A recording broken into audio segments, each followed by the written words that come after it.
자, 비어책의 마지막인 챕터 16장, 지금 기둥에 대해서 설명을 하겠습니다. 지난 15장에서는 보의 처짐에 대해서 이야기를 했습니다. 우리가 구조물로 쓰는 것 중에 가장 대표적인 것이 수평 방향의 횡방향의 힘과 모멘트를 지지하는 보와, 그리고 수직으로 서 있는 구조물인 기둥이 되겠습니다. 그래서 두 가지 대표적인 것 중에서 15장에서는 보를 다루었고 16장에서는 지금 기둥을 다루겠습니다. 그간의 기둥과 같은 부분들은, 기둥은 주로 이렇게 세워져 있을 때 이러한 축방향 하중들, 이렇게 기둥이 세워져 있을 때 축방향으로 압축 하중을 많이 받는, 압축 하중에 대한 지지하는 구조물입니다. 결국 종방향으로, 재래 종방향으로 압축 하중을 받는 경우에, 즉 축 하중을 지지하는 부재를 우리가 기둥이라고 그러는데, 기둥에서는 구조물의 안정성을, 스테빌리티를 많이 따지게 됩니다. 이 안정성이라고 하는 것은 보통 어떤 하중을 받았을 때 다시 그 원래의 원상태, 원 구조물의 상태로 되돌아갈 수 있다고 하면 스테이블하다고 이야기를 할 수가 있습니다. 이런 구조물이 압축을 받게 되면 우리는 그간은 이 구조물이 눌렀을 때 차례대로 이렇게 옆쪽으로 휘지 않고 축방향으로 그대로 압축되는 부분들만 다루었습니다. 그 이상이 됐을 때는 지금 같은 기둥의 문제가 되고, 그게 아닐 때는 기본적인 축방향 하중으로 다루면 됩니다. 그런데 지금 이 기둥에서는 여기에서 안정성에서 이야기하듯이 이렇게 직선으로 제대로 서 있던 것이 만약에 이렇게 약간의 옆으로 힘이 일어나서 만약에 이 하중을 제거했을 때 원래의 위치로 되돌아간다라고 하면, 즉 원래의 고든 직선의 형태가 유지된다고 하면 우리가 스테이블한 상태라고 이야기를 합니다. 그런데 이렇게 휘어졌을 때 원위치로 되돌아가지 않고 이렇게 휘어진 상태 또는 더 새로운 상태로 가버린다라고 하면, 그때는 우리가 unstable-하다라고, 불안정하다라고 이야기를 합니다. 그래서 처음 상태로 되돌아가느냐 안 가느냐에 따라서 우리가 구조물의 안정성을 따져볼 수가 있습니다. 전체적으로 이렇게 됐을 때 만약에 이 두 개가 나누어지는 그 하중이 있다라고 하면, 그 순간이 있다라고 하면 그 하중을 우리가 임계 하중이라고 부르고, 크리티컬 로드라고 해서 P에 첨자로 CR이라고 많이 붙였습니다.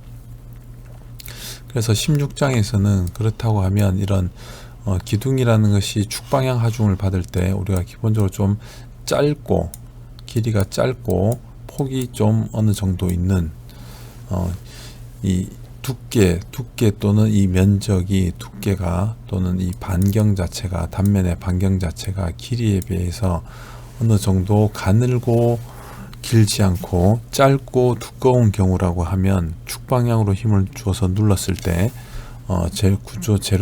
이런 구조들은 옆으로 휘지 않고 이렇게 눌리게 될 겁니다. 그러나 굉장히 긴, 세장비가 긴, 우리가 이런 걸 세장비라고 그러는데요. 이 반경에 비해서, 폭의 단면의 반경에 비해서 이 구조물이 굉장히 길 경우에는 우리가 기본적으로 이렇게 많이 휜다는 것을 알고 있습니다. 그래서 이 기둥에서는 이렇게 휘어지느냐 안 휘어지느냐를 다루는 것이 굉장히 중요합니다.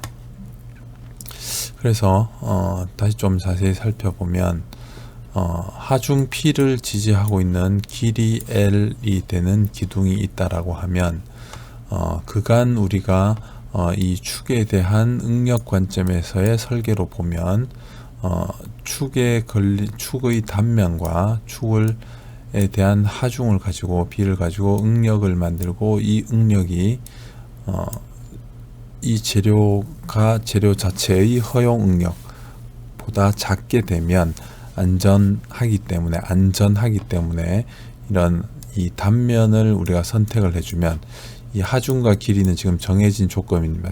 주어진 제한 조건이 되겠죠. 그래서 구조물의 어떤 길이만큼의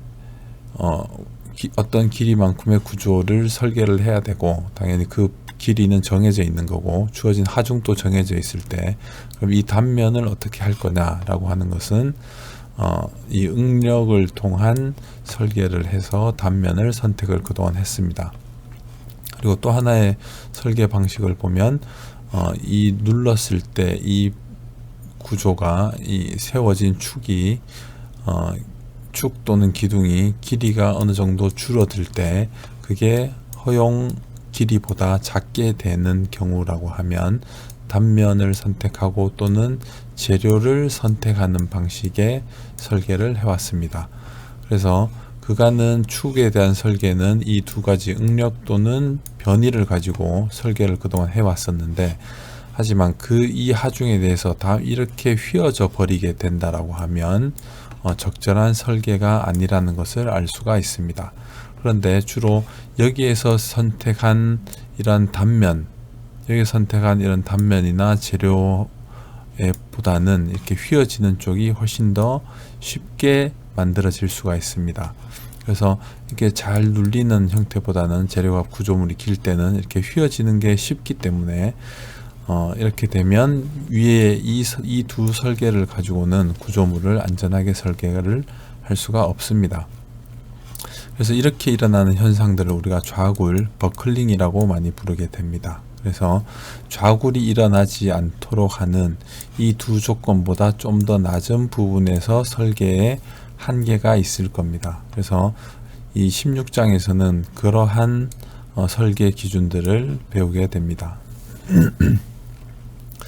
그래서 일단 조금 전에 그 기둥 자체를 우리가 안정성이라는 의미에서 좀 고민을 해보기 위해서 다음과 같이 기둥 A와 B를 연결하는 부분을 강봉 AC와 BC로 두 개의 부재로 연결되어 있다라고 하고, 그 연결점인 C점에 우리가 이 모양을 유지할 수 있도록 그 스프링 계수를 가진, 특히 회전 스프링으로 되어 있는, 우리가 이렇게 보통 이렇게 감겨 있듯이 되어 있는 그런 토셔널 스프링, 회전 스프링이 달려 있다라고 생각을 해봅시다. 그래서 이런 식으로 가정을 하면 조금 단순화할 수 있으니까, 길이는 2분의 1이고 가운데 지점에 핀 조인트이긴 하지만 그 부분에 이런 토셔널 스프링이 달려 있다라고 가정을 해봅시다. 그리고 B점도 핀이고 A점도 역시 핀으로 구성이 되어 있습니다. 전체적으로 누르는 방향은 대신에 옆쪽으로 휘어지는 것보다는 그대로 변이는 가되 이 구조물이 휠 수 있는 형태의 모델을 생각을 해보자는 겁니다. 그래서 완벽한 일직선이 계속 되고 있다라고 하면 안정하게 되어 있겠지만, 만약에 이 C 지점을 조금 옆쪽으로 이동을 시킨다라고 하면 다음과 같이 하중에 의해서 조금 내려왔을 때 이 스프링에는 탄성 에너지가 쌓이게 될 거고, 모양은 이런 삼각형 형태가 되게 될 겁니다. 그래서 이 가운데 두 A점과 B점을 연결한 선과 A점과 C점을 연결한 사이의 각을 조금의 변화니까 델타 세타라고 한다면, 서로 이 두 개의 길이가 같으니까 아래쪽 부분도 델타 세타가 될 것이고, 이 BC를 연결한 선과 AC를 연결한 선 사이의 각은 삼각형의 외곽이 되니까 2세타 제로가 될 겁니다. 여기에서 만약에 원래대로 하중을 제거했을 때 원래대로 되돌아가면 우리가 스테이블 하다라고 이야기를 할 수 있고, 이때 하중을 제거했을 때도 되돌아가지 않고 더 벗어나거나 그런 상태가 유지가 되면 우리가 언스테이블한 상태라고 이야기를 할 수가 있습니다. 그래서 이때 이 AC 부분만 자유물체도로 뽑아보면 다음과 같이 쓸 수가 있을 겁니다. 여기가 A점이 될 거고 여기가 C점이 될 건데, 이 사이의 각은 델타 세타고 길이는 2분의 L이 될 겁니다. 그래서 핀을 뽑았기 때문에 우리가 여기에서 수직 방향 힘이 존재하고 모멘트가 존재하게 될 겁니다. 이때 P와 P' 사이에 의한 모멘트, 이 두 개 사이에 의한 모멘트는 P 곱하기 2분의 L의 사인 세타, 이게 2분의 L의 사인 세타가 요 길이가 되니까 이 길이 곱하기 하중 P를 통해서 이 지점에 모멘트가 걸리게 될 겁니다. MP가 걸리게 될 겁니다. 그래서 시점을 기준으로 모멘트의 평형식을 써보면 P 곱하기 이 P 곱하기 요 길이 2분의 L의 사인 세타를 곱한 것과 여기는 토셔널 스프링이 걸려 있다라고 했으니까 스프링에 의해서 주는 모멘트가 0이 될 겁니다.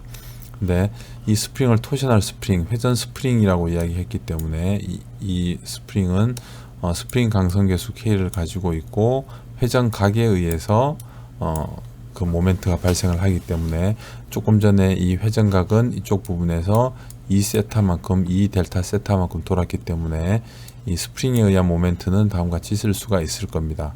그래서 만약에 이 두 상태를 가지고 이 두 상태가 만약에 하중이 그때 임계 하중이라고 이야기를 한다면 지금 이 상태로 보면 이 하중 자체가 이제 임계 하중이 됐을 때는 이 식을 뒤에 모멘트 스프링 식에다 넣고 풀게 되면 다음과 같이 만들 수가 있습니다.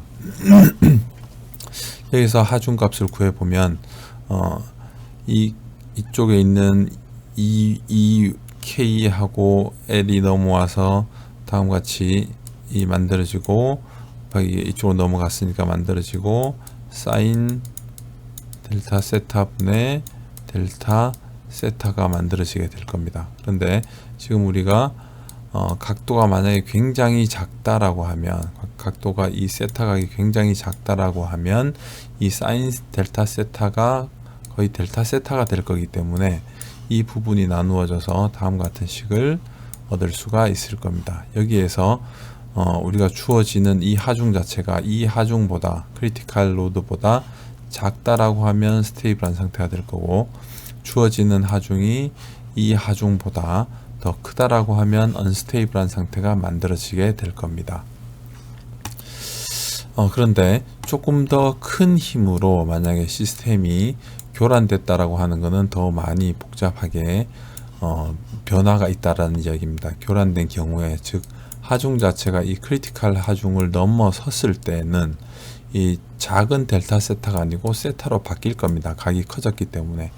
그렇게 되면 다음과 같이 똑같이 자유물체도를 그린 다음에 유한한 회전각 세타라고 하면 이 사인 세타가 되지 않기 때문에 이쪽에서 식을 만들어 보면 조금 전에 보면 PCR이라고 했던 것은 L분의 4K였습니다. 그렇게 되니까 이 식에서 지금 이 PCR을 이쪽으로 넘겨주고 즉 P 나누기 밑에 요 부분이 지금 분의 1로 해서 PCR이 되겠죠. PCR은 보면 사인 세타 분의 세타로 만들어질 수가 있을 겁니다. 그래서 이 식을 비교를 해보면 이 사인 함수가 이렇게 만들어진다라고 했을 때 y는 세타라고 하는 함수는 이 기울기면을 따라서 처음 시작할 때 동일한 기울기로 시작을 해서 이 사인 세타보다는 항상 큰 값을 갖게 됩니다. 그래서 세타 나누기 사인 세타는 항상 1보다 크게 됩니다. 그렇기 때문에 당연히 하중 자체가 PCR이 넘는 경우, 지금 이 경우가 그대로 이야기하는 게 되겠죠. 그래서 이 PCR 분의 P는 1보다 항상 크게 되고 항상 P가 PCR보다 크기 때문에 지금 우리가 교란됐다라고 이야기한 상태로 역시 교란됐다는 것을 확인을 할 수는 있습니다. 그런데 만약에 주어진 하중이 이런 크리티컬 하중보다 임계 하중보다 작다라고 하면 이 식이 이것과 1보다 작거나 해야 되는데 1보다 같거나 작아야 되는데 그러기 위해서는 이 값 자체가 세타가 이걸 만족하는 세타는 세타 0 이외에는 존재하지 않습니다. 그래서 하중 자체가 크리티컬 하중보다 작다라고 하면 당연히 세타는 0일 때밖에 답이 될 수가 없습니다. 그렇기 때문에 하중이 주어졌더라도 임계 하중보다 작다라고 하면 항상 스테이블한 상태를 유지를 할 수가 있습니다. 여기까지는 이제 안정성에 대한 개념을 이야기를 한 것입니다. 자, 그럼 실제 문제에서 이런 부분들을 좀 어떻게 다루어야 하느냐라고 생각을 하면 일단 조금 전에 이 양단이 핀으로 고정되어 있는 물체에서 양단 핀 고정의 기둥에서 우리가 오일러가 만든 공식을 좀 유도를 해 보겠습니다. 만약 이게 좌굴이 일어나는 상태라고 한다면, 즉 하중이 임계 하중보다 더 크다라고 하면 이 보 자체는 이렇게 직선상에 같이 유지가 돼 있다 하중 때문에 눌려서 보가 이런 형태로 휘게 될 겁니다. 바깥쪽으로. 즉 뭐냐면 이 보의 길이 방향을 우리가 항상 X라고 두고 있으니까 보의 처짐 방향, 우리가 15장에서 보의 처짐을 다룰 때 보의 길이 방향이 아닌 쪽으로 일어난 것을 Y 방향이라고 썼었죠. 이걸 지금 이쪽으로 이렇게 돌린 형태가 되겠습니다. 그러면 이쪽 방향에 Y축이 되고 이쪽 방향에 X축이 되겠죠. 그렇게 돼서 보가 이렇게 휜 형태가 될 겁니다. 근데 지난번 15장 보의 처짐 문제에서는 우리가 보가 이렇게 서 있고 이런 형태로 서 있고 눌렀을 때 이렇게 변화를 해서 이쪽이 X축이고 지금 이쪽 방향이 Y축이면 힘을 Y 방향으로 줬을 때 Y 방향의 처짐이 생긴 것을 다루었습니다. 근데 지금 이 문제 같은 경우에는 보를 지금 X쪽 방향으로 힘을 줘서 Y쪽 방향의 변이가 생긴 문제가 되겠습니다. 그래서 보에 있는 임의의 점 Q점에서 Q점을 잘라서 자유물체도를 그려보면 얘가 핀 조인트였으니까 당연히 하중 P와 이쪽 방향 V도 있고 하중 모멘트와 수직 방향 하중도 있고 수평 방향 전단력도 생기게 될 건데, 이 보 전체로 보면 이 두 쪽 같은 쪽 방향으로 전단이 작용해서, 그냥 위아래가 대칭이니까 작용을 하고, 전체로 보면 수평 방향에 힘이 없기 때문에 이 V 값은 0이 됩니다. 그래서 이 값도 0이 되고 이 V 값도 존재하지 않습니다. 그래서 결과적으로는 이 대칭이기 때문에 그런 건데, 이렇게 P와 P'이 존재하고 모멘트가 존재하는 형태가 될 겁니다.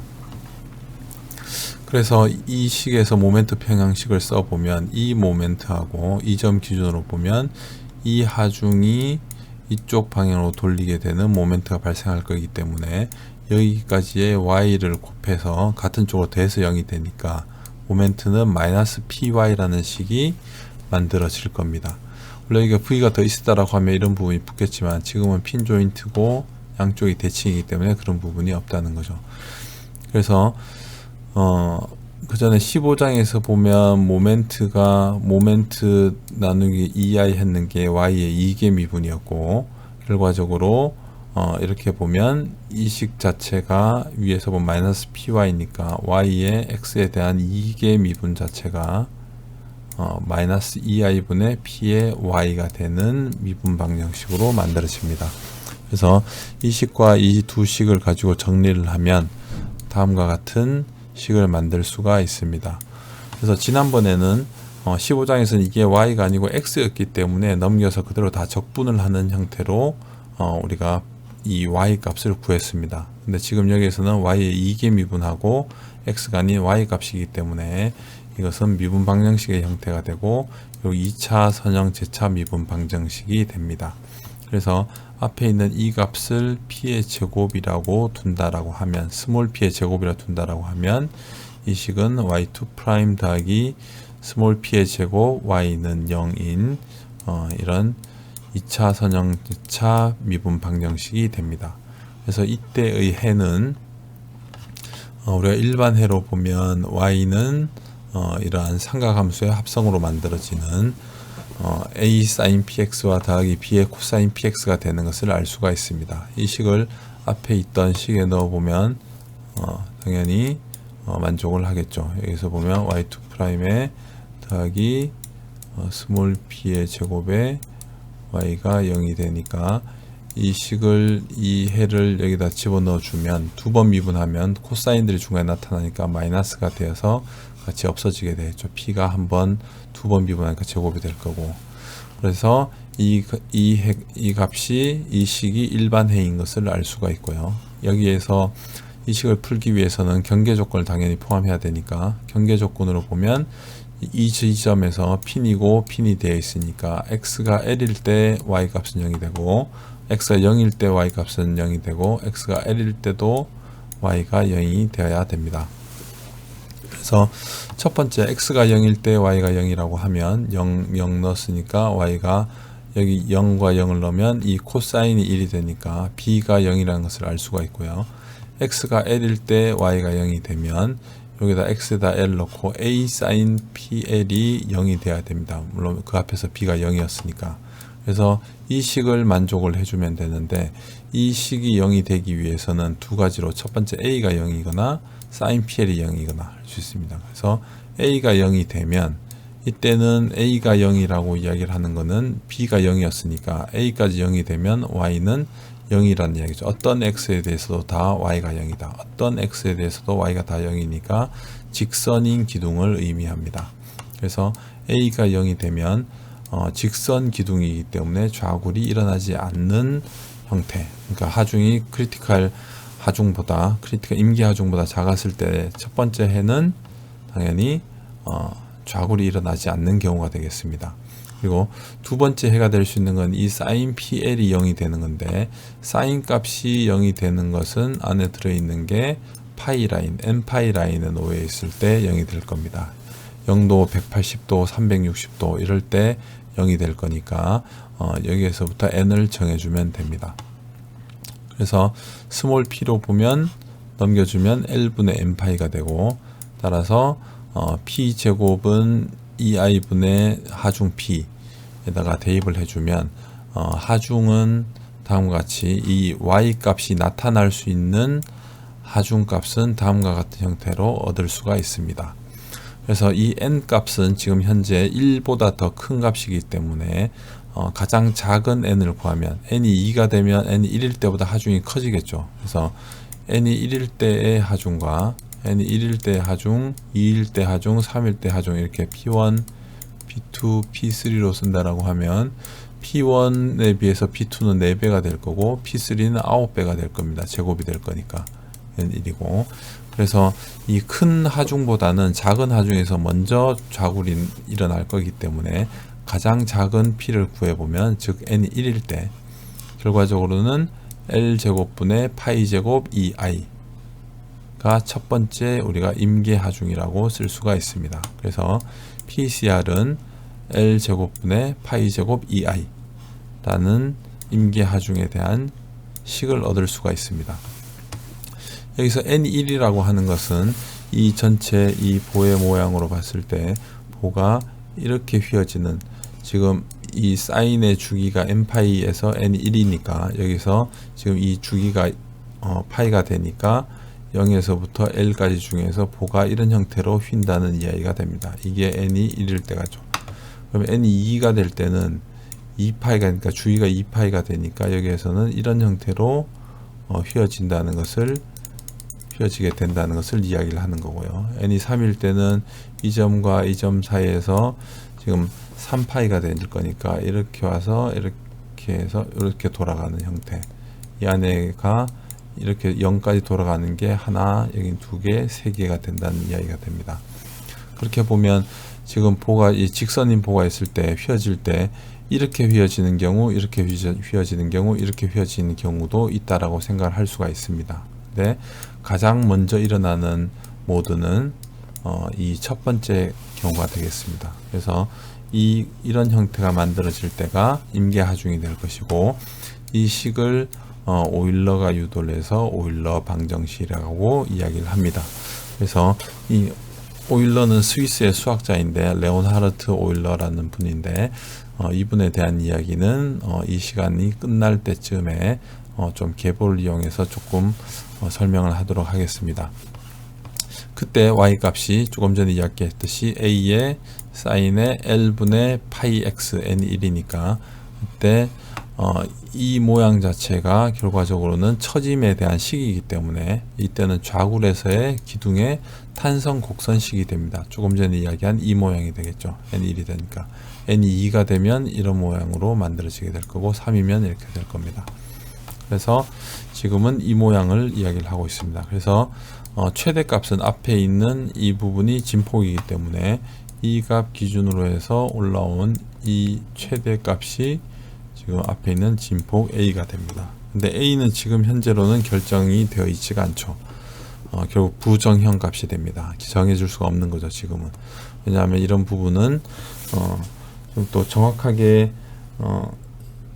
정확하게 실제 이 미분 방정식이 아니고 좀 선형적으로 근사화된, 왜냐하면 우리가 여기에서 이식 탄성 곡선식 유도에서 다 지워버리고 모멘트에 대한 식에서 다 지워버리고 이식만 남겼기 때문에 우리가 곡률분의 1을 가지고 유도를 할 때 아주 작았기 때문에 이 dy의 dx에 이렇게 제곱이 되어 있는 항을 0으로 만들어서 지워버렸었죠. 그래서 이 제대로 된 식이 아니고 근사화된 식이기 때문에 이런 결과를 얻을 수가 있습니다. 자, 그렇게 해서 임계하중을 구했다라고 하면 우리가 임계응력을 구할 수가 있겠죠. 그래서 임계응력은 이 임계하중을 단면적으로 나누어 주면 되니까 a의 l제곱분의 파이제곱 2i가 될 거고, 이때 i 값은 단면 a와 좀 우리가 관계를 주고 만들어 볼 수가 있습니다. 그래서 이 i 값을 면적과 조금 관계를 시킬 수가 있을 건데, 이렇게 첫 번째 정사각 단면이라고 생각을 해보면 이때의 i 값은 이렇게 휘어지는 이 축을 따른 i 값은 12분의 1 a 곱하기 a의 세제곱, 즉 12분의 1 a의 4제곱이 될 거고, 면적은 a의 제곱이 될 겁니다. 그렇다고 하면 i를 면적과 함께 뒤쪽 개수를 가져다 붙인다라고 하면, 변수를 같이 붙인다라고 하면 이것을 r제곱, a 곱하기 r제곱이라는 식으로 유도를 한다라고 하면 이때 사각형의 r제곱은 12분의 정사각형의 r제곱은 12분의 a제곱이라고 표현을 할 수가 있을 겁니다. 그래서 단면에 대해서 항상 이런 모양을 쓰고 이런 형태의 식을 쓰고, 만약에 정사각형이라고 하면 r제곱은 12분의 a제곱이다 라고 이야기를 할 수가 있습니다. 이게 만약에 원이라고 하면, 반경이 a인 원이라고 하면 i 값은 이 기준으로 보면 i 값은 4분의 파이의 a의 4제곱 이고, 면적이 파이 a제곱이 될 거니까 원의 r제곱 값은 4분의 a제곱이 될 겁니다. 그리고 만약 이건 직사각형이라고 하면 폭이 b고 높이가 h인데서 이렇게 휘어지는 직사각형이라고 하면 i는 12분의 bh 3승이 되고 a는 bh가 되니까 직사각형의 r제곱은 12분의 h제곱이라고 우리가 표현을 할 수가 있습니다. 그렇게 보면 우리가 이런 단면 2차 모멘트는 항상 면적 곱하기 어떤 r의 제곱으로 표시를 할 수가 있고, 그때 이 r을 회전 반경이라고 해서 radius of gyration이라고 부르는 좌굴에서 굉장히 중요한 값이 됩니다. 그래서 우리가 뒤에 부록표에서도 책에 있는 뒤에 이 광폭보 같은 경우에서 보면 i 값들이 쭉 있고 s 값이 있고, 그 마지막에 보면 회전 반경 값이 주어져 있습니다. 그래서 이 값들이 중요하게 되고요. 그래서 지금 좌굴에서 우리가 i 값이 나오는 이유는 당연히 단면이 이렇게 생긴 기둥이 있을 때, 기둥이 쭉 있을 때 하중을 줘서 눌렀을 때 이렇게 휜다라고 하면, 결과적으로는 이렇게 생긴 단면에서 이 면을 기준으로 모멘트를 받아서 휘는 형태의 모양을 갖게 되는 겁니다. 그래서 이 i 값이 좌굴에서는 굉장히 중요하고, 그것을 단면에서만 봐서 단면의 단면적과 관계를 시켜서 회전 반경이라는 변수를 가지고 왔습니다. 그래서 이 값은 굉장히 중요합니다. 잘 외워두고 식 자체도 잘 유도를 할 수가 있어야 됩니다. 그래서 모든 i 값은 ar제곱으로 쓸 수 있다. 그리고 r은 이런 단면의 모양에 따라서 다르게 계산만 해주면 된다. 그렇게 보면 이 식을 여기다가 집어넣는다고 볼 수가 있겠죠. 그러면 i에다가 ar제곱을 넣게 되면 밑에 있는 단면적과는 지워지게 될 것이고, 그렇게 되면 시그마 크리티컬 임계 응력 값은 l제곱분의 파이제곱 2의 r제곱이 되는데, 파이제곱을 두고 나면 위쪽에는 재료에 대한 부분이 되고요. 이 r제곱을 나누어주고 나누어주면 밑에 부분은 우리가 형상에 관련되어 있는 부분으로 식을 만들 수가 있겠죠. 임계응력을. 그래서 이 식이 임계응력식이 되는데, 결과적으로 임계응력은 이 식을 보면 탄성계수의 비례를 하고 있습니다. 그래서 재료의 탄성계수가 높으면 임계응력이 높아진다는 거죠. 그래서 스틸로 돼 있는 기둥하고 나무로 돼 있는 기둥하고 두 개는 물론 허용 응력도 다르긴 하지만 좌굴에 대한 임계 하중이 스틸과 팀버, 목재로 돼 있는 걸 하면 이 하중, 같은 하중에 대해서 목재가 훨씬 더 쉽게 좌굴이 된다는 이야기가 되는 거죠. 그래서 탄성계수에 비례한다는 것을 기억을 하고요. 밑에 있는 이 L 나누기 R이라고 하는 거는 그렇게 보면 단면에서 회전 반경분의 길이가 됩니다. 그래서 이 회전 반경 R은 이 단면의 모양에 달려 있는 거고, 이 단면과 함께 길이의 B가, 길이에 대해서 단면에 대한 R 값이 어느 정도냐, 결과적으로는 이 R분의 L이 굉장히 크다라고 하면 그런 건 뭐냐면 길이가 길거나 아니면 이 단면 R 값이 작은 경우가 되겠죠. 단면 R 값이 작다라는 거는 이 단면이 작다라는 이야기죠. 그래서 단면에 비해서 길이가 가늘고 길다. 그래서 가는 정도와 긴 정도를 이야기를 하고 있습니다. 그래서 이것을 세장비라고 부르고요. 그래서 슬렌더니스 레시오라고 부르는 건데 이 기둥의 형상에 의해서 결정되는 굉장히 중요한 값이 됩니다. 그래서 좌굴에서는 이 값 굉장히 중요하고요. 여기 있는 회전 반경 굉장히 중요하고요. 두 개는 무조건 외우고 이 두 개로 의미를 많이, 좌굴에 대한 부분을 많이 처리를 하고 있습니다. 그래서 결과적으로는 주어진 길이 L에 대해서 회전 반경 R이 어느 정도냐, 결과적으로 세장비가 어느 정도냐. 아까 봤다시피 여기서 보면 이것은 재료가 정해져 있는 거죠. 이 값이니까. 그래서 동일 재료일 때는 당연히 세장비가 가장 큰 영향을 미치게 됩니다. 그래서 세장비가 커지면, 길게 되면 이 값이 커질 거니까 임계응력은 떨어지게 되겠죠. 그러면 쓸 수 있는 하중이 낮아진다는 거죠. 그래서 세장비가 긴 경우는, 이렇게 길게 생긴 봉 같은 경우에는 작은 힘에도 좌굴이 일어날 수 있다는 것을 의미하고 있습니다.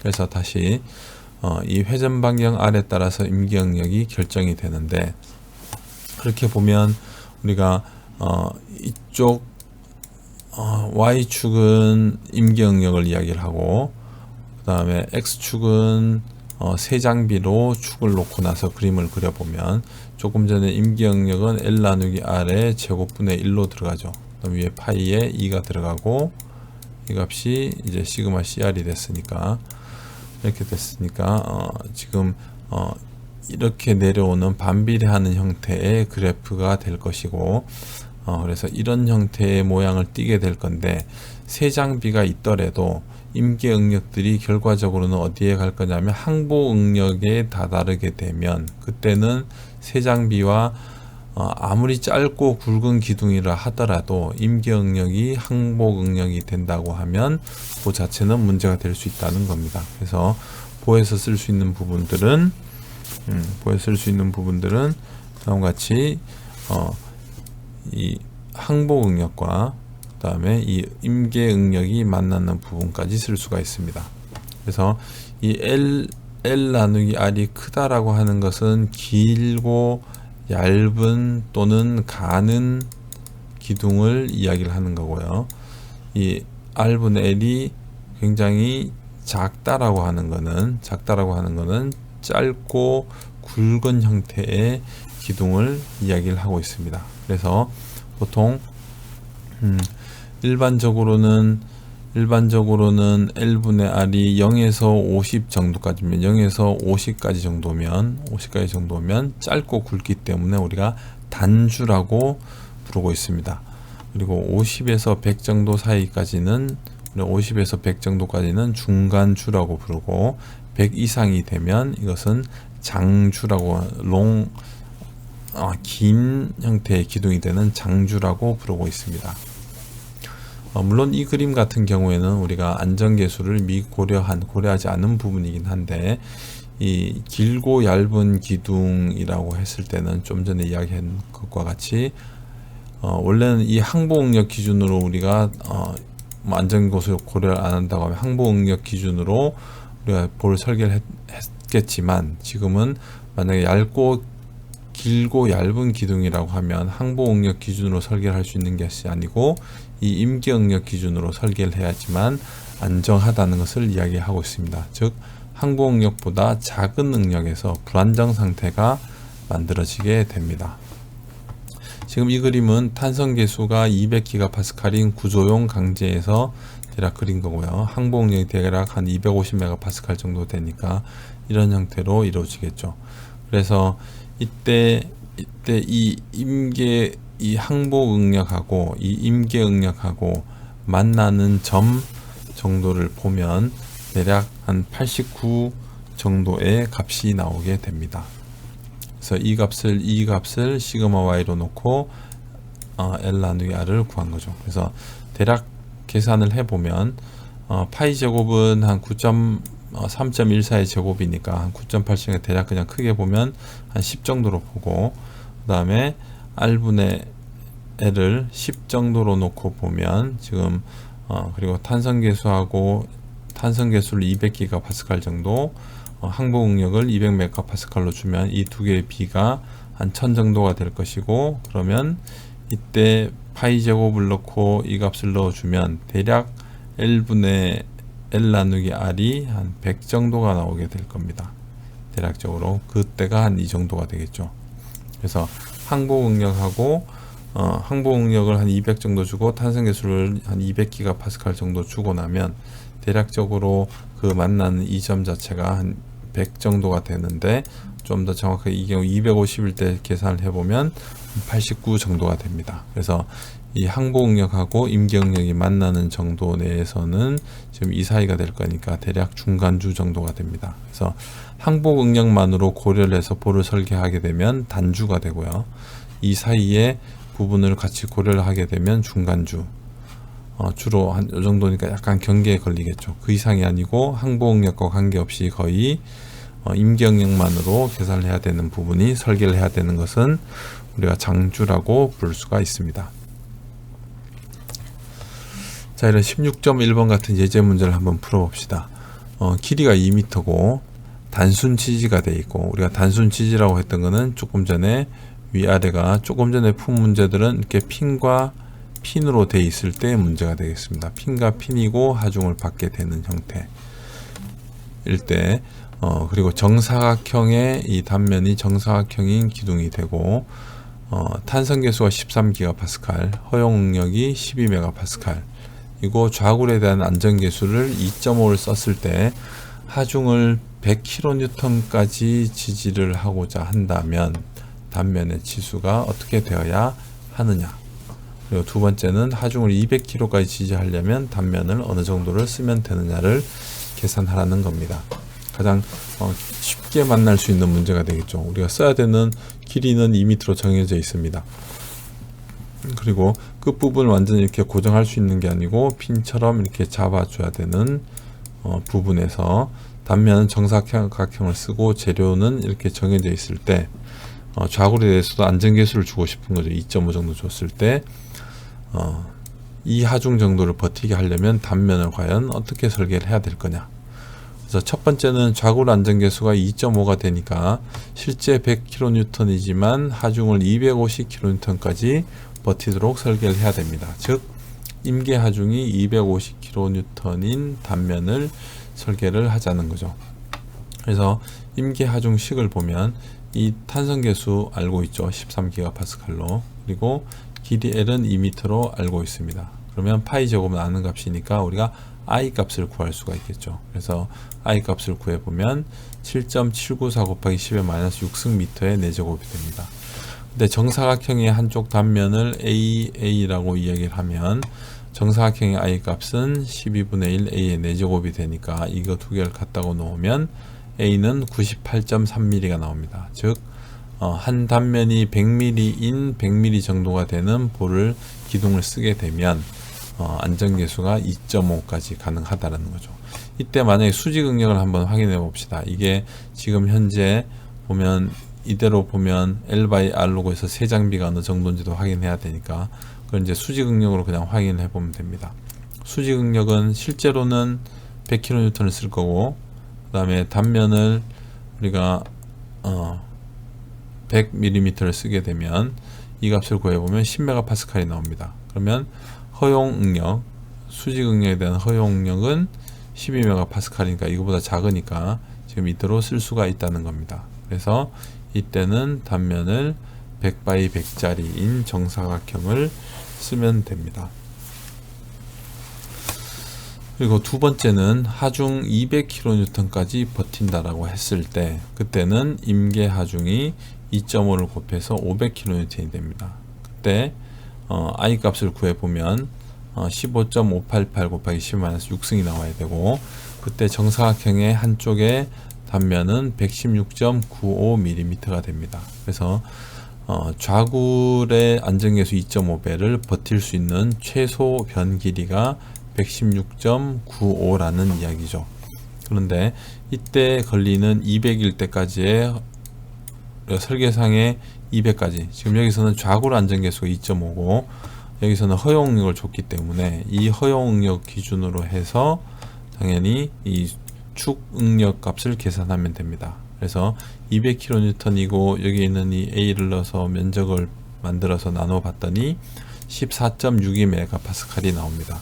즉 허용응력보다 12MPa보다 더 크기 때문에 이 좌굴에서 버틸 수 있는 이 값은 좌굴을 버틸 수 있는 가장 최소 길이인 거고, 이때 허용응력이 허용응력보다 값이 더 크게 나오기 때문에 좌굴이 문제가 아니라 지금은 허용응력에 의한 파괴가 일어난다는 게 더 큰 문제가 됩니다. 그래서 이것을 만족할 수 있도록 더 큰 값을 찾아야 되겠죠. 그래서 단면을 허용응력분의 하중으로 하게 되면 17.67의 -3승 미터의 제곱이 나오고, 그리고 이때 단면을 구해보면 129.1mm가 됩니다. 그러면 결과적으로는 116.95를 썼을 때는 허용응력에서 문제가 생기는 거고, 그렇기 때문에 좌굴은 문제가 없지만 축의 응력 설계에서 문제가 된다는 이야기이기 때문에 단면의 한 변의 길이를 130 곱하기 130 정도로 써야지만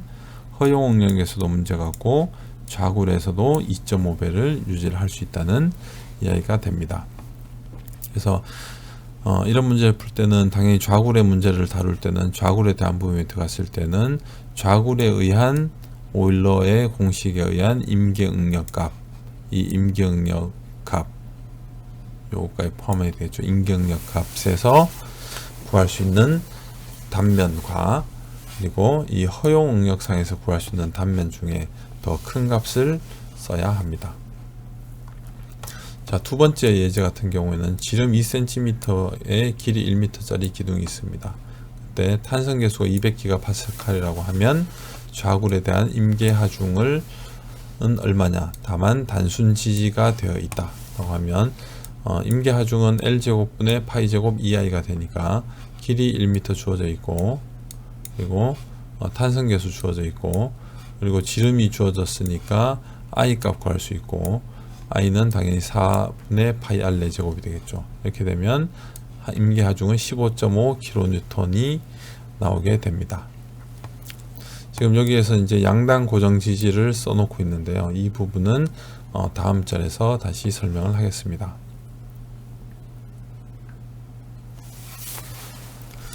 자, 이번에는 16.4. 조금 전에는 양쪽 다 핀인 경우였죠. 양단이 핀인 경우에서 임계하중을 다음과 같이 쓰는 오일러 공식이 있었습니다. 그런데 지금은 지지 조건이 딱 핀만 있는 게 아닐 거기 때문에 다른 지지 조건이 되는 부분에 대해서 생각을 해보겠습니다. 첫 번째, 기둥으로 많이 쓴다라고 하면 이렇게 땅에다가 이렇게 딱 박혀 있는 것처럼 고정단이 되고 위쪽은 자유롭게 올라와 있는 채로 하중을 받는 것이 있을 겁니다. 이렇게 보면 이 부분은 그대로 식을 풀 것이 아니고 이 모양을 이 바닥에 지지된 면 기준으로 대칭해서 만들어 주게 되면 만들어 주게 되면 이 보의 처진 모양, 좌굴 모양은 조금 전에 했던 여기가 핀이고 여기가 핀인 거하고 같은 모양이 됩니다. 그 이야기는 길이가 L짜리인 기둥이 아니고 길이가 2L짜리인 기둥을 생각할 수가 있을 겁니다. 그래서 이 식에서 길이가 L이 아니고 2L로 넣게 되면 임계하중을 구할 수가 있을 겁니다. 즉 양쪽이 이렇게 같은 길이 L에서 핀과 핀으로 지지되어 있는 경우보다 한쪽이 고정단위고 한쪽이 자유단위인 기둥은 4분의 1배 4분의 1로 더 쉽게 좌굴된다는 것을 알 수가 있습니다. 그래서 여기에서 얻을 수 있는 아이디어는 밑에 있는 이 L을 그냥 보의 원래 길이라고 쓰는 것보다는 핀과 핀으로 만들어졌을 때 비교해서 상대적으로 쓸 수도 있을 겁니다. 그래서 이 밑에 부분을 LE, Effective Length라고 해서 유효 길이로 쓰고 LE라고 쓰고 그리고 또한 LE 나누기 R이라고 쓰고 이런 지지단의 경계 조건에 따라서 이 LE가 2L인지 이 경우라고 하면 LE가 그대로 L이라고 쓰면 되겠죠. 그러면 이 식에다가 그대로 넣을 수가 있을 겁니다. 그래서 유효 세장비라는 것을 가지고 판단을 할 수가 있습니다. 그리고 두 번째는 이 양단이 고정되어 있는 경우가 있겠죠. 이렇게 이쪽 단과 이쪽 단이 고정되어 있는 경우, 여기가 잡혀 있는 핀이 아니고 잡혀 있는 채로 이렇게 롤러로 이렇게 내려온다라고 하면 이렇게 생기는 보가 될 건데, 여기가 곡률이 있고 끝단 부분이 이렇게 자유롭게 세타가 만들어지는 게 아니고 세타가 0도로 이렇게 딱 달라붙는 형태의 보가 되겠죠. 이렇게 되면 이때 보의 모양은 이 여기와 여기를 자른 이 보는 조금 전에 봤던 단순 지지보의 모양과 동일합니다. 그래서 이 경우는 이쪽과 이쪽을 자르고 나면 역시 2분의 L이 될 거니까 L1을 2분의 1로 쓴 기둥과 동일합니다. 그래서 조금 전에 보면 임계하중은 단순 지지보다는 이 경우는 단순 지지 핀과 핀으로 되어 있는 것보다는 하중을 4배 더 버틸 수가 있습니다. 좌굴에는.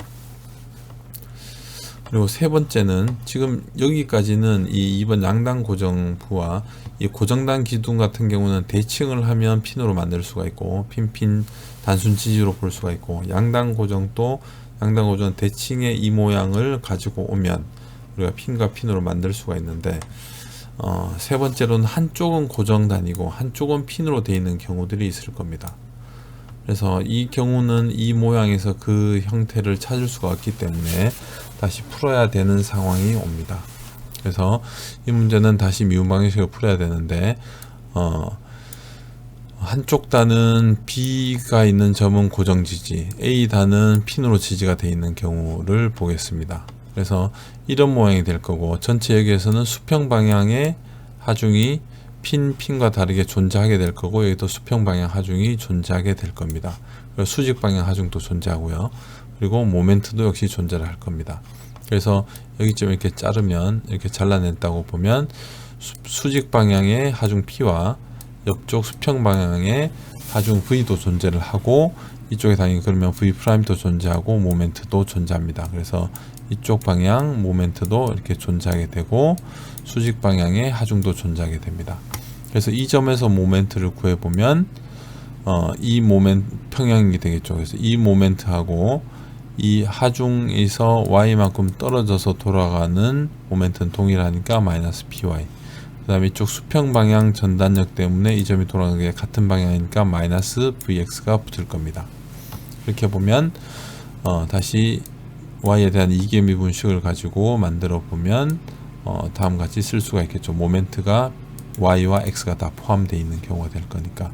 그래서 이 문제는 다시 정리를 해보면 y의 2'과 더하기 아까 전에 썼듯이 p제곱을 스몰 p제곱을 2i분의 b로 쓰면, 여기까지는 조금 전에 단순 지지하고 똑같았는데 뒤에 이 부분이 더 붙어 있는 형태가 되겠죠. 그래서 난 호모지니어스 솔루션이 나오게 됩니다. 그래서 그 이야기는 뭐냐면, 이거에 대한 0을 만드는 호모지니어스 해는 여기서부터 여기까지 포함을 할 수 있고요. 그리고 나머지 이 뒷부분을 만들 수 있는 해가 있으면 되니까 y에다가 결국 이 값을 넣어주게 되면 그 값이 해가 될 겁니다. 그래서 y의 지금 p제곱에다가 이거까지 곱해서 이 값이 나오면 되니까 지금 이렇게 풀 수가 있습니다. 결국 y가 이것을 만족하는 부분을 가지고 특수해가 되겠죠. 그래서 이것을 만들면 됩니다. 물론 이게 미분했을 때 0이 되면 되니까, 얘가 지금 x에 대한 일차항만 있으니까. 그래서 해를 이렇게 구할 수가 있고, 여기서 경계 조건을 구해보면 이 x가 0일 때 y가 0, 0이고 0일 때 0이니까 b는 0이 됩니다. 그리고 또 하나의 식은 x가 l일 때 여기에서 끝단에서 세타각이 0으로 들어오게 되니까 x가 l일 때 dy dx가 0인 부분을 가지고 올 수가 있습니다. 그렇게 되면 이것을 한번 미분하고 x에다가 l을 넣고 0이 되겠죠. 그러면 여기서 미분을 하면 이 값은 없어지고 코사인이 사인이 되고 얘가 사인이 코사인이 될 거고요. 그래서 x l일 때 0을 넣어주면 사인 코사인과 이 값으로 만들어지게 되는데, 같은 값이 있어서 식을 정리를 해보면 다음과 같이 탄젠트 PL이 되는 경우가 되겠습니다. 그래서 이 식은 탄젠트 값과 이 PL 값이 같을 때의 이 PL 값, 즉 결국 탄젠트 x가 될 때가, 탄젠트라고 하는 거는 이렇게 보면 이런 형태의 우리가 곡선을 가지는 것을 알 수가 있고, 이때 이렇게 지나가는 선과 만나는 이 값을 찾아야 됩니다. 그래서 이 값은 그냥 못 찾으니까 수치적으로 해를 찾아보면 PL이 4.4934가 돼서 결과적으로는 임계하중으로 보면 L제곱분의 20.192i가 됩니다. 그래서 이것을 파이 제곱에 2i와 나누기 L제곱으로 오일러 공식하고 유효 길이로 나타낸 공식과 맞추어 보면 얘가 파이 제곱을 넣으면 LE 값이 얼마가 돼야 되냐 하면 0.699L, 즉 0.7L 정도가 되면은 조금 전에 썼던 이 오일러 식을 그대로 쓸 수가 있다는 값을 얻을 수가 있습니다. 그래서 유효 길이가 0.7L이다 라는 것을 알 수가 있습니다. 그래서 정리를 해보면 오일러 식은 임계하중을 구하는 식은 다음과 같이 그릴 수가 있고요, 쓸 수가 있고, 이때 양단이 핀인 경우에는 이때 들어가는 LE 값이 L일 때 라고 쓰면 되고요. 그 다음에 1단 고정 1단 핀일 때, 1단 고정 1단은 핀일 때는 0.7L, 양단이 고정되어 있을 때는 0.5L, 양단이 핀일 때는 L, 1단 고정 1단 자유단일 때는 2L이 됩니다. 그래서 이 2L, L, 0.7L, 0.5L 이 값들은 유효 길이로 잘 외우고 있어야 됩니다. 그래서 또 다른 책에 보면 이 값 기준으로 해서 이 식 오일러식 기준으로 해서 앞에 n을 붙여서 말단 계수라고 쓰고도 있습니다. 그렇게 보면 이게 1일 때는 n이 1이 되는 거고요. 지금 여기가 LE가 0.7이 들어가면 1단 고정 1단 핀일 때는 0.7의 제곱분의 1, 즉 약 2가 됩니다. 그리고 1단 고정과 1단 자유단이 되면 이게 L이 2가 되니까 N이 4분의 1. 결국 임계하중의 몇 배냐라는 거죠. 그래서 임계하중으로 보면 이 지금 자유단일 때는 2L이니까 4분의 1, 임계하중이 4분의 1. 1단 고정 1단 핀일 때는 2배. 이게 임계하중이 PCR의 결과적으로 1배라고 하면 이거는 2배, 이거는 4분의 1배, 자유단일 때는 이 값에서는 4배가 된다는 이야기를 하는 겁니다. 그래서 말단계수라는 것을 쓰고 있으니까 이 부분도 좀 기억을 했으면 좋겠습니다. 그래서 이 그림 굉장히 중요합니다. 여기에서 이 값들 외워야 됩니다. 다 외우고 있고, 말단계수로 쓸 때도 이 값도 외워야 됩니다. 자, 다음은 책에 있는 문제 중에서 16.1번을 한번 풀어보겠습니다. 좌굴까지 고려해서 볼을 어떻게 설계를 할 거냐라는 부분인데, 다음과 같이 길이가 L이고 길이가 L이고 직사각 단면에 알루미늄 기둥이 이 B점 아래쪽 부분은 고정되어 있고 A점에서 축 하중을 받게 됩니다. 그럴 때 A축의 Y축 방향의 횡방향 변이는 두 개의 판이 이렇게 양쪽으로 딱 붙어서 잡고 있습니다. 그렇게 돼 있을 때 이 G축 방향 쪽으로는 이쪽으로는 자유롭게 휘어질 수 있고 이쪽 부분은 핀으로 잡아 놓은 거죠. 그래서 기둥으로 보면 지금 B쪽이 좀 더 기니까 A쪽 기준으로 해서 이렇게 G축으로 휘어지는 거는 쉽게 자굴이 일어날 것 같기 때문에 핀으로 잡은 거고, 그 다음에 이쪽 방향의 길이가 길기 때문에 이렇게 휘어지는 쪽은 Y축을 기준으로 휘는 것은 잘 일어날 것 같지 않아서 자유단으로 둔 경우가 되겠습니다. 즉 Y축에 의해서 이 녹색 면 상에서 일어나는 굽힘은 이 높이가 이렇게 보면 높은 거죠. B값이 굽힘의 높이가 될 거니까.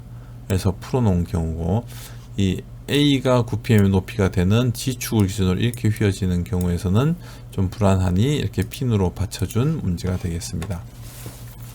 그랬을 때 좌굴로 봤을 때 가장 효율적인 직사각 단면의 A와 B에 대한 비율을 좀 결정을 해라 라는 게 A번 문제. 두 번째 B번 문제는 길이가 20인치이고 그 다음에 탄성계수가 10 곱하기 10.1 곱하기 10의 6승 PSI로 되어 있고 주어지는 이 하중이 5kP이며 안전계수를 2.5로 할 때 가장 효율적인 기둥의 단면을 결정을 하라는 이야기를 합니다. 그래서 이 경우는 좌굴이 일어난다고 하면 이 노랗게 그려져 있는 X와 Y 면상에서 즉 G축상으로 휘어지는 좌굴과 이 녹색 면상에서 Y축상으로 휘어지는 좌굴, 두 가지 좌굴이 있을 거라고 예상을 할 수가 있습니다. 그래서 첫 번째 XY 면에서의 좌굴을 보겠습니다. 이 조금 전에서 노란색 면에서 일어나는 좌굴이 되겠죠. 그래서 이렇게 보면 지금 G축 쪽에서 바라보는 좌굴이 될 건데, 그렇게 되면 아래쪽은 고정이 되어 있고 위쪽은 양쪽이 핀 지지가 되어 있으니까 1단 고정 1단 핀의 형태가 됩니다. 이 형태를 띠고 있는 거죠. 이 노란 면에서는. 그래도 굽힘이 일어난다고 하면 지금 이 부분이 이렇게 넘어오는 이런 형태의 굽힘이 일어나게 되니까 단면으로 봐서는 B가 길고 A가 짧을 때 이쪽으로 G축 방향의 회전이 일어나는 것으로 볼 수가 있습니다. 그래서 이 형태에서 I 값을 구해야 되니까 IZ를 구해야 됩니다. IZ는 12분의 1 B 곱하기 A의 세제곱. 이 값이 AR 제곱으로 회전 반경으로 쓸 수가 있으니까 이때 회전 반경의 제곱은 A분의 I가 되고 12분의 A 제곱.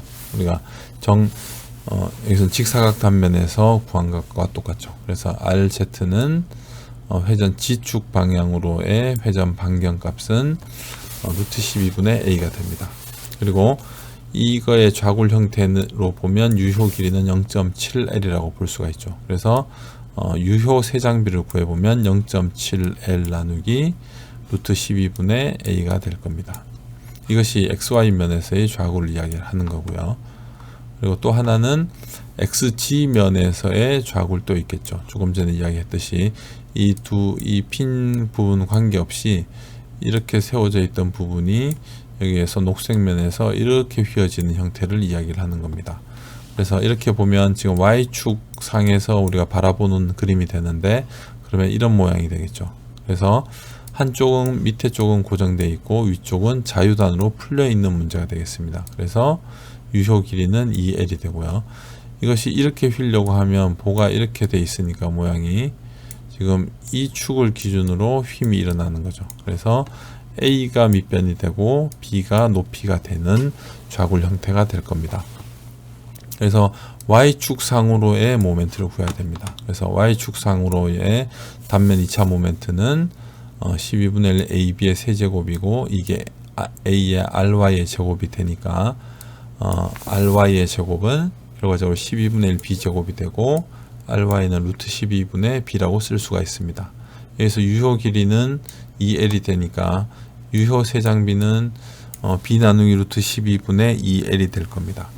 그래서 첫 번째 가장 효율적인 또는 효과적인 설계를 하라고 했으니, 이야기는 뭐냐면 어느 한쪽으로라도 이쪽 부분이나 이쪽 부분으로 이렇게나 먼저 휘어지게 되면 한쪽으로 좌굴의 방향이 쏠려버리기 때문에 별로 효과적이 않습니다. 효과적인 것은 한 번에 모든 좌굴이 다 일어나는 거야. 이 두 가지, 이쪽을 만족시킬 때 여기서 일어나면 안 되고 이쪽을 만족시킬 때 여기에 일어나면 안 되니까 두 개가 다 동시에 문제가 생길 때가 가장 좋은 설계가 됩니다. 그래서 결과적으로 한쪽으로 치우치지 않는 것이기 때문에 우리가 임계하중식에서 다른 부분은 재료도 다 똑같기 때문에 결과적으로 이 유효 세장비가 동일하면 됩니다. 그래서 Z방향의 유효 세장비와 Y방향의 유효 세장비가 동일할 때가 가장 효과적인 설계가 될 것이고, 이 식을 풀면 A는 2분의 0.7이라고 해서 0.35B가 됩니다. 그래서 그 비율은 A 나누기 B가 0.35일 때가 가장 효과적인 효율적인 설계가 됩니다. 그래서 두 번째는 길이가 20인치고 이것이 주어져 있을 때 안전계수를 2.5로 봤을 때 가장 효율적인 기둥의 단면을 결정하라. 안전계수가 2.5니까 임계하중은 하중에 안전계수를 곱해주면 되니 12.5kP가 됩니다. 그리고 앞에 식에서 A가 0.35B라는 것을 알고 있으니 A는 단면적은 0.35의 B의 제곱이 되고, 결과적으로는 임계하중을 가지고 구할 수가 있겠죠. 임계응력을 가지고 구할 수가 있겠죠. 그래서 임계응력은 유효 세장비의 제곱분의 파이 제곱 2가 되고, 이것이 결과적으로는 임계응력이 되는 A분의 PCR이 돼야 되니 여기에서 이 값을 그대로 넣어주면 됩니다. 그래서 파이 제곱 들어갔고요. 그 다음에 탄성계수 10.1에 10의 6승 PSI가 들어갔고, 그 다음에 PCR은 여기 보면 12.5kP가 들어갔고, 단면은 0.35 B제곱에 인체 제곱이 들어갔고, 지금 이 부분만 이제 결정을 해주면 되는데, 이 부분은 XY면이든 XG면이든 다 동일하니 우리가 여기서 B가 포함이 되어 있으니 B가 포함되어 있는 부분, 여기서 보면 이 값을 써도 되고 여기서 이 값을 써도 됩니다. 이 값을 쓰던 이 값을 쓰던 관계가 없는데 우리가 나머지 식을 B를 포함했으니까 이 값을 쓰도록 하겠습니다. 그래서 루트 12분의 B분의 2 곱하기 길이 20. 지금 이 부분에서는 유효 길이가 2L이었으니까요. 이렇게 해서 식을 대입을 하고, 여기가 B제곱이 있고 여기가 B의 제곱이 있으니까 정리를 하면 B의 4제곱이 되고 식을 다음과 같이 풀 수가 있습니다. 그래서 B는 6.879의 4승근 루트 4분의 1승이 되고, 따라서 1.62인치가 되고 A는 0.567인치라는 것을 구할 수가 있습니다. 결과적으로는 A, B가 0.35 B가 이렇게 될 때 다음과 같은 치수를 쓰면, 이 보는 좌굴이 일어나는 그 순간, 좌굴이 만약에 일어난다고 하면 그때는 이쪽 이런 형태의 좌굴이나 이런 형태의 좌굴이 동시에 일어날 수 있다는 거죠. 이 두 개가 섞여 있는 형태로 좌굴이 일어나게 될 겁니다. 자, 뒤에 마지막으로 연습 문제 하나를 풀도록 하겠습니다. 6.11번 문제입니다. 다음같이 원형 기둥과 1m를 지지를 해야 되는데 사각형 기둥과 원형 기둥 둘 중에 어느 것을 쓸까라는 문제입니다.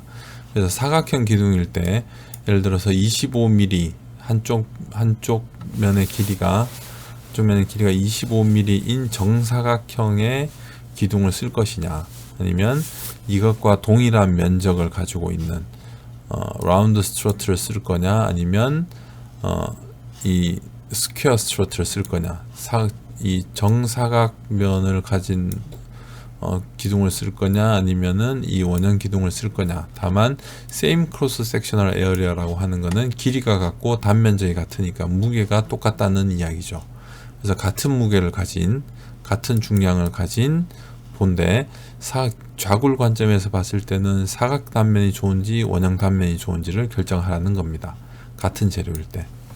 이렇게 보면 사각 단면의 면적을 보면 25mm의 제곱 해서 625mm의 제곱이 되는 거고, 원형 단면은 파이R 제곱으로 쓸 수 있으니까 이게 같아야 된다라고 이야기를 한 거죠. 그러면 R은 14.1mm가 됩니다.